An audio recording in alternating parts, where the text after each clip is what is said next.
బయట క్లైమేట్ చల్లగా ఉంది కదా అని పిల్లలు అడిగితే ఇంట్లో ఉన్న ప్యాకెట్ పిండితో మురుకుల్ని ట్రై చేశాను. నిజంగా ఇంత బాగా వస్తాయని అస్సలు అనుకోలేదు. మామూలుగా బియ్యంలో శనగపప్పు కానీ, మినపప్పు కానీ, లేదంటే పెసరపప్పు కానీ కలుపుకొని మనం మురుకుల్ని రెగ్యులర్‌గా చేసుకుంటూ ఉంటాము. అయితే ఎప్పుడైనా ఎమర్జెన్సీగా చేసుకోవాలనుకున్నప్పుడు ఇలా బయట కొన్న ప్యాకెట్‌తో కూడా మురుకుల్ని చేసుకోవచ్చు. ఎప్పుడు పిండి వంటలు చేసినా సరే ముందుగా ఈ విధంగా జల్లించుకోవాలి.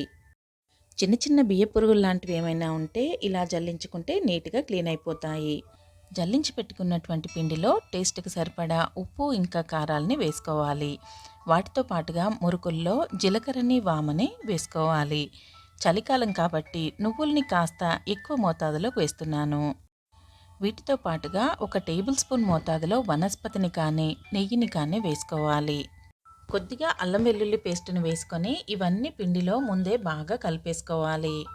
ముందే ఇలా పిండికి వనస్పతిని పట్టించడం వలన మంచి గుల్లగా వస్తాయి మురుకులు.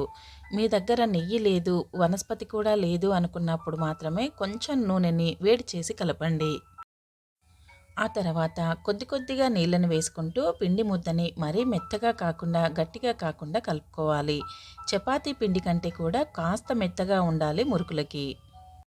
పిండి కలుపుకున్న తర్వాత తడి క్లాత్‌ని కప్పి కనీసం పావుగంట సేపైనా నాననివ్వాలి పిండిని.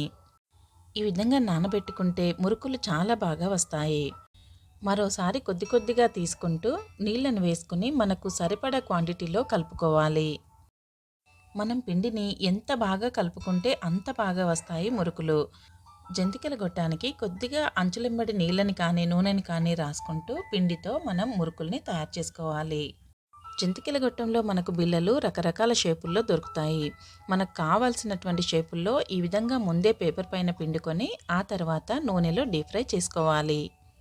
మురుకుల్ని ఈ విధంగా ముందే పేపర్ పైన ప్రిపేర్ చేసుకొని తర్వాత డీప్ ఫ్రై చేసుకుంటే చేతులకి సెగ కొట్టకుండా కాలకుండా ఉంటుంది. మురుకుల్ని వేయించుకునేటప్పుడు నూనెని జాగ్రత్తగా గమనిస్తూ ఉండాలి. ఎక్కువ వేడిగా ఉంటే మురుకులు మాడిపోతాయి.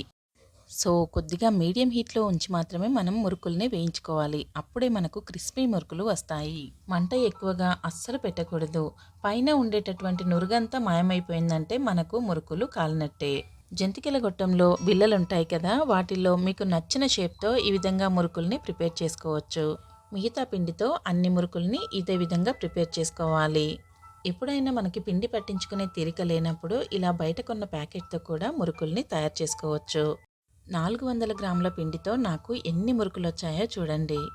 బయట షాపుల్లో కొనకుండా కారం మురుకుల్ని ఈ విధంగా ఇంట్లోనే తయారు చేసుకొని తినండి. వీడియో నచ్చితే లైక్ చేయండి, సబ్స్క్రైబ్ చేయండి. Thanks for watching.